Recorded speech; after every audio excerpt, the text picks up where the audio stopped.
I've been a comedian for a little while now, but before I was a special school teacher, which I loved, and it's actually where the greatest heckle I've ever received in my life has come from.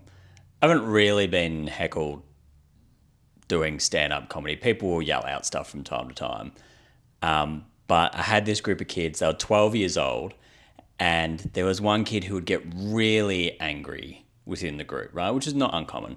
And I was just replacing the class that day, and his teacher said, he's actually a really sweet kid. If he's being naughty and he starts yelling, because they get very stressed, and if he starts yelling, you can ask him to be quiet and he will keep the same intensity but just be whispering at you. So he'll be like, and just like come at you with the whisper, right?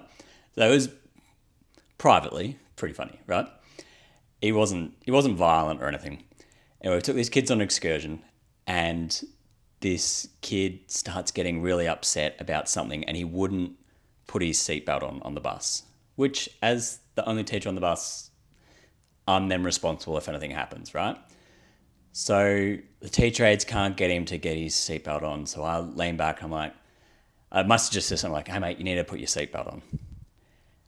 And this 12-year-old kid looks at me, and with such intensity and ferocity that I've not seen from any adult since, looks me dead in the eyes and says, what are you going to do? Slice me and dice me with your glasses?